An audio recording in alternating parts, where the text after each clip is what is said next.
आणि 29 तारखेला तर खूप काही पुरावे समोर येतील, खूप काही पुरावे समोर येतील. विशालगडातील हिंदू मुसलमान बांधवांनी कलेक्टरला निवेदन दिलेलं 5 तारखेला की विशालगडावर काहीतरी लफडं होणार आहे. 12 तारखेला पोलिसांना निवेदन दिलं की विशालगडावर काहीतरी लफडं होणार आहे. काही नाही, बंदोबस्त वाढवला नाही, एक माणूस नाही ठेवला. एवढी माणसं वरती गेली कशी? आणि स्वतः शिवाजी महाराज त्या दर्ग्याच्या बाजूला राहिला होते. जेव्हा ते पन्हाळगडावरनं निघाले आणि पन्हाळगडाला विढा बसला सिद्धी जोहरचा, आणि जेव्हा बाजीप्रभू देशपांडेने सिद्धी जोहरला रोखलं, तेव्हा स्वतः महाराज हे जंगल मार्गे विशालगडावर पोचले. तेव्हा ते जिथे राहत होते त्याच्या बाजूला दर्गा होता. महाराजांच्या कधीच मनात नाही आलं. हे कसले शिवभक्त? हे तर दरोडेखोर होते. ते शिवभक्त नाही आहेत, हे दरोडेखोर आहेत. शिवभक्तांच्या नावावर हा मोठा ठपका आहे. शिवभक्तांनी कधीच मशिदी तोडल्या नसताना लोकांची घरं फोडली नसते आणि त्याच्यातलं सोनं काढून घेतलं नसतं. हे चोर दरोडेखोर, हे चंबळचे दरोडेखोर तरी बरे. उद्धव ठाकरे औरंगजेबचे मोठे फॅन प्रमुख आहेत असं पण अमित शहा म्हणतात. काहीही बालिश स्टेटमेंट आहे, बालिश. शिवसेनेचं हिंदुत्व शिवसेनेकडनं कोणीच काढून घेऊ शकत नाही. त्यांचं हिंदुत्व मुळातच जन्म घेतलंय ते प्रबोधनकार ठाकरे यांच्या, आणि प्रबोधनकार ठाकरे हिंदुत्व यांचं हिंदुत्व किती व्यापक होतं हे महाराष्ट्राला कोणी समजवायला नको. काही पुस्तकं पाठवा. मी उद्धव ठाकरेंना आवाहन करेन की माननीय त्यांचे आजोबा प्रबोधनकार ठाकरे यांची जी काही अभ्यासात्मक पुस्तकं आहेत ती जरा पाठवा. प्रतापसिंह राजे साताऱ्याच्या गाडीचे गारसदार यांच्यावर जे त्यांनी पुस्तक लिहिलंय ते जरा पाठवा. त्यांचा कसा खून झाला ते जरा पाठवा. देवावरती लिहिलेलं त्यांनी पुस्तके पाठवा. अशी अनेक पुस्तकं आहेत प्रबोधनकार ठाकरेंची. ते हिंदुत्व आहे ते ते ते ते सर, काल देवेंद्र फडणवीस असे म्हटले की विरोधकांना आता ठोकून काढा आणि त्यांना तशात तसं उत्तर चांगलंय. याचबरोबर सर त्यांनी असंही म्हटलंय की कधी तह तर कधी सलगी करावी लागते. अजित पवारांसोबतच्या युतीवर त्यांनी हे वक्तव्य केलेलं आहे. तुम्ही तह करा, सलगी करा, नाही तर अजूनही काही करा. आम्हाला काय करायचंय? तुमच्या दोघांमध्ये काय चालू आहे? आम्हाला काय? थांबा रे जरा हळू. तुम्ही काय करताय? सलगी करताय, तह करताय का अजून काय करताय? तह करताय का सलगी करताय का अजून काय करताय? ते आम्हाला काय करताय? बंदकुलीच्या आतमध्ये काही होऊ शकतं ना. तह सलगीपेक्षा मोठे प्रकारही होऊ शकतात. तर मोठं आता लक्ष राहिलं कारण की शरद पवार हे मुख्यमंत्री एकनाथ शिंदे यांची भेट घेणार आहे. त्या आरक्षणाबाबत ती भेट असणार आहे अशी चर्चा सुरू आहे. शरद पवार कोणाशीही भेटू शकतात, कधीही भेटू शकतात. त्यांच्या इतका परिपक्व, प्रगल्भ, अनुभवी राज्यकर्ता, राजकारण करणारा भारताच्या पृथ्वीवरती, भारताच्या भूमीवरती दुसरा नाही. ते जातीपातीच्या, धर्माच्या पलीकडचं राजकारण करतात. ते माणुसकीच्या दृष्टीने राजकारण करतात, मानवी हिताचं राजकारण करतात. आणि म्हणूनच ते शरद पवार आहेत. बाकीचे आले आणि गेले, पण गेले 50 वर्ष महाराष्ट्राच्या राजकारणाचा केंद्रबिंदू कोण आहे तर ते शरद पवारच आहे. तर अमित शहा असं देखील म्हणाले की शरद पवार सत्तेवर आल्यानंतरच का मराठा आरक्षण?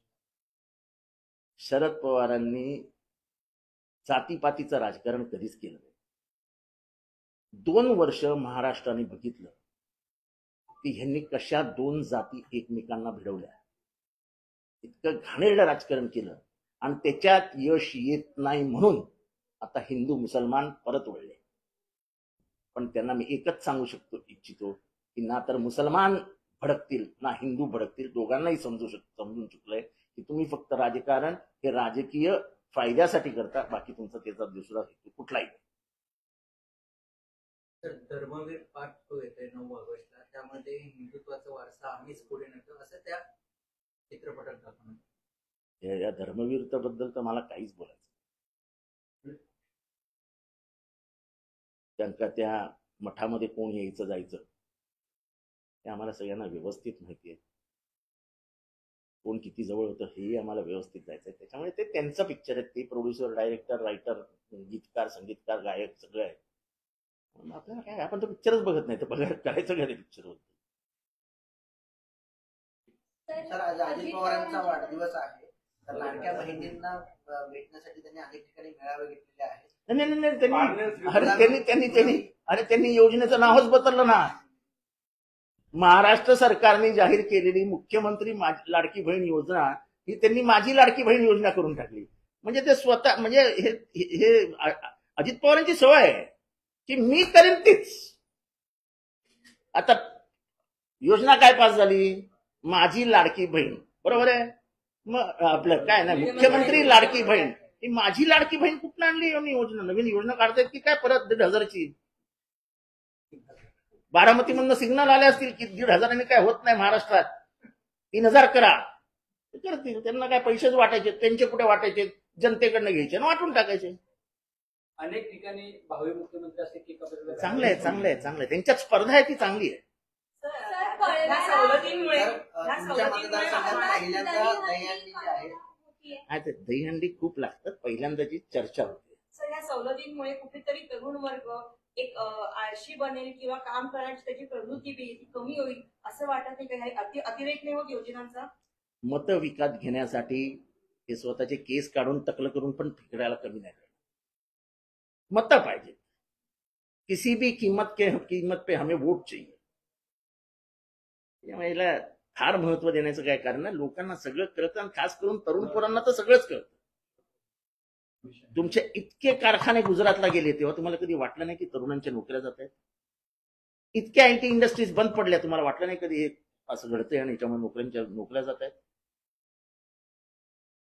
मुंबईमधल्या सगळ्या कॉन्ट्रॅक्टच्या कंपन्या ज्यांना तुम्ही रस्त्याची कामं दिली आहेत, हॉस्पिटलची कामं दिली, त्यांचे कर्मचारी तपासून बघा, 30% मराठी माणसं आहेत. बाकी सगळे कर्नाटक, आंध्र प्रदेश, तामिळनाडू आणि गुजरातचे आहेत. कारण का मोठे सगळे कॉन्ट्रॅक्टर हैदराबादहून आले, मोठे सगळे कॉन्ट्रॅक्टर गुजरातहून आले. मराठी माणसाला मुंबईतनं खतम करण्याचा डाव, खतम. आणि हे पुराव्यासकट मी सिद्ध करून देऊ शकतो. हे मला काल डाटा मुंबईच्या इंजिनियर्सनी आणून दिलेला आहे. मराठी माणसाला काही वर्षाने हद्दपार करून टाकतील, हद्दपार. आधीच चालू आहे, नॉनव्हेज खाणाऱ्यांना प्रवेश नाही, नॉनव्हेज खाणार असाल तर राहू देणार नाही. दक्षिण मुंबईत तर अजून 10-15 वर्षाने औषधाला सापडणार नाही मराठी माणूस. ज्या दक्षिण मुंबईवरती मराठी माणसाचं वर्चस्व होतं, संपलं. आमचा म्हणजे परळला, लालबागला, पार शिवडीपर्यंत राहणारा मराठी माणूस, पार ताडदेवपर्यंत राहणारा माणूस, हा आता बोरिवली, दहिसर, विरार इथे फेकला गेला. आपण कधीच बघितलं नाही त्याच्याकडे वळून.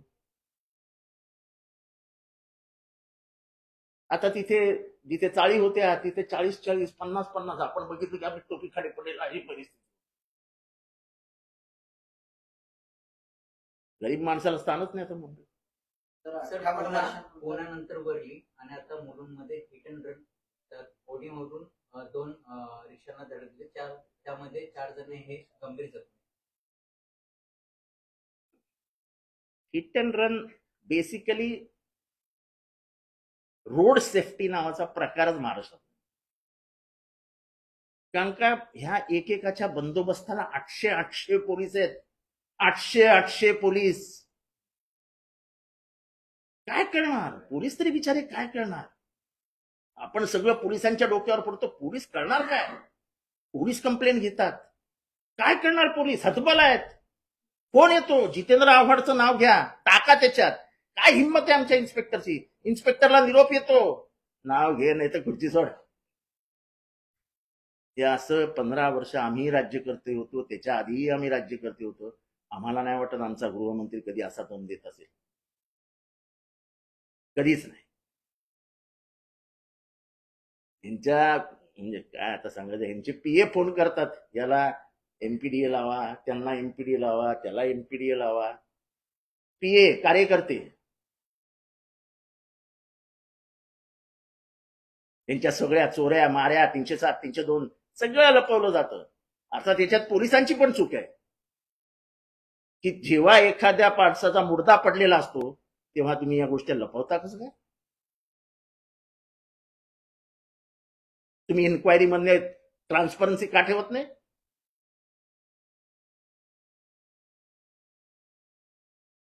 फॉरेन बँकेत कोणाकोणाचे पैसे गेले तुम्ही शोधत का नाही?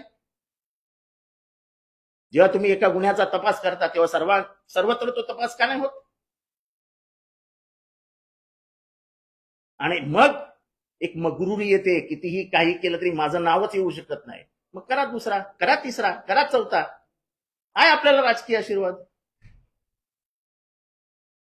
कुठेतरी हे थांबलं पाहिजे. हे थांबलंच पाहिजे. क्रिमिनलायझेशन ऑफ पॉलिटिक्स हे चुकीचंच आहे. तुम्ही कोणाची खरूच काढू नका आणि दुसऱ्याला खरूच काढायला देऊ नका. आम्हाला आया बहिणीवरनं शिव्या घालतात ट्रोलिंग करताना, आणि पटके पडले की मग म्हणतात अरे मारलं मारलं मारलं मारलं मारलं. करू नका ना. आमच्या आया बहिणी काय रस्त्यावर पडले काय? आमच्या पोरींबद्दल वाटेल ते लिहायचं. आमची पोरगी काय रस्त्यावर पडली काय? आणि ठोकून काढा काय? ठोकायला काय आम्ही काय नामार्दाची अवलाद आहे काय? काय भाषा आहे? महाराष्ट्र राज्यामध्ये मंत्रिमंडळातला एक मंत्री म्हणतो ठोकून काढा, आणि ज्याच्या हातात पोलीस आहेत. याचा अर्थ काय समजायचा? मी तर उद्या चिलखत विकत घेतोय. चिलखत आणि काय असतं ते हेल्मेट, जिरेटोप, तेच घालून फिरणार उद्या ठाण्यामध्ये. ते असतं ना इथे काहीतरी, ते नाही काय असतं ना इथे, ते शिवाजी महाराजांच्या काळातलं ते सगळं लावावं लागेल आता. काय माहित कुठं तलवारी बिलवारी येतील. चिलकत नाही, चिलकत आले छातीवर. फक्त मांड्यांना काय लावायचं अजून मिळालं नाही. ते क्रिकेटमध्ये काहीतरी लावतात ना. हा, क्रिकेटमध्ये काय साईड पॅड, नंतर इथे काय असतं, पॅड असतं, तेच घालून फिरावं लागेल आता. उद्या हॉकी बिकीने मारलं तर हे वाचवावं लागेल ना. म्हणजे सर याचा अर्थ गृहमंत्री आणि उपमुख्यमंत्री देवेंद्र हे फडणवीस भाजपच्या कार्यकर्त्यांना मोकळीक दिली आहे. हे इतके पिसाळले आहेत. लोकसभेच्या निवडणुकांनंतर जनतेने जो फटका मारलाय तो त्यांच्या इतका वर्मी बसलाय की त्यांचा तोलच गेलाय. एखाद्याने असं बोलणं की ठोकून काढा, काय भाषा आहे का महाराष्ट्राच्या राजकारणात असं कधी घडलंय का? म्हणजे ह्याच्या पुढे आम्हाला समजतंय की कुठलाही गुन्हा झाला की पोलीस म्हणणार तुम्ही नाही, त्यांनी मारलं नाही, तुम्हीच मारलं, स्वतः गेलात त्यांना मारायला. असं करून घेत आहेत आणि पोलीसही स्वतःच करून असं करून घेत आहेत. 2 महिने आहेत, फक्त 2 महिने. 2 महिन्यानंतर बदल अटळ आहे. लोकसभेमध्ये गद्दारी हा विषय थोडा चालला, आता एवढा चालेल. गद्दारीला क्षमा नाही. गद्दारी विरुद्ध इमानदार, गद्दार विरुद्ध इमानदार अशी लढाई आहे. तर 58 वर्षानंतर संघावरील बंदी हटवण्यात आलेली आहे. सरकारी कर्मचारी देखील आता सहभागी होऊ शकणार आहेत. 4 जून नंतर असं काय घडलं की संघावरील ही 58 वर्षाची बंदी हटवण्यात आलेली आहे? काँग्रेसने देखील याच्यावरती नाही. असं आहे की ज्या पद्धतीने गांधींची हत्या झाली आणि जेव्हा वल्लभभाई पटेलांनी गोळवळकरांना सांगितलं, हे मला मान्य आहे की गांधींची हत्या RSSने केलेली नाही, पण मी स्पष्टपणाने तुम्हाला सांगू इच्छितो की तुम्ही तयार केलेल्या वातावरणामुळेच गांधींची हत्या झाली. हे कोण म्हणालं? वल्लभभाई पटेल. आणि ते पत्र आहे, त्यांची काही कृतीच अशी आहे. संविधानावर बहिष्कार घाला, तिरंगा लावू नका, हे सगळं रेकॉर्डवर आहे ना. कालच एक पुस्तक वाचत बसलेलो, दाखले घेत. मनुस्मृती हेच आमचं संविधान आहे. म्हणजे या सगळ्या आमच्या भगिनी, यांच्याबद्दल जे काय लिहिलंय ते मी आता ह्यांच्यासमोर बोलूही शकत नाही. ते विकृत लिहिणाऱ्यांना तुम्ही संविधान म्हणू शकतात, ह्यातच तुमची कळून येते. आणि पॉलिटिक्स ऑफ हेट जगामध्ये कधीच चालत नाही. अरे जर्मनीत नाही चालू शकलं. जगाच्या पाठीवर जिथे जिथे पॉलिटिक्स ऑफ हेट आलं, देशाचं राजकारण आलं, तो देश डुबला. अफगाणिस्तान, पाकिस्तान, इराण, इराक डुबला, लिबिया डुबला, श्रीलंका डुबला. श्रीलंकेत तर शेवटी परिस्थिती आली की त्यांनी राजवाडा आणि प्राईम मिनिस्टरचं निवासस्थान घेतलं. तुम्ही मनुष्यामध्ये भेदभाव करून राजकारण आणि तुमचं हे चालूच शकत नाही गव्हर्नमेंट. आज महाराष्ट्रातून देशाचा तुम्ही विभागणी करा ना. ईशान्येला कोण आहेत जास्ती? ख्रिश्चन आहेत. खाली केरळामध्ये कोण आहेत जास्ती? ख्रिश्चन आणि मुसलमान आहेत. काश्मीरमध्ये कोण आहेत जास्ती?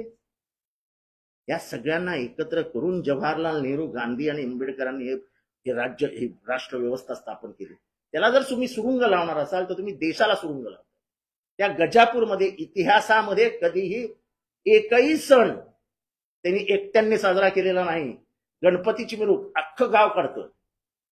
ईदचा ते मोहरमचा तो ताजिया अख्खं गाव काढतं. मी काल गजापूरच्या सगळ्यांशी बोललो. तिथल्या प्रमुख सगळ्यांशी बोललो. ते म्हणाले आमच्या गावातच कधी वाद नाही झाले. हे दरोडे कोण होते बाहेरनं हेच आम्हाला समजत नाही. रडत होता, बायका रडत होत्या. आमच्या पोरांना मारलं म्हणाले, आमचं सोनं नाणं लुटून नेलं. एखाद्या छोट्याच्या शिवकालीन गावाला अरे कसले शिवभक्त, हे कसले शिवभक्त? हे तर दरोडेखोर अतिरेकी आहेत. फक्त अतिरेकी आणि दरोडेखोर असे निर्गुणपणाने वाचू शकतात. धन्यवाद.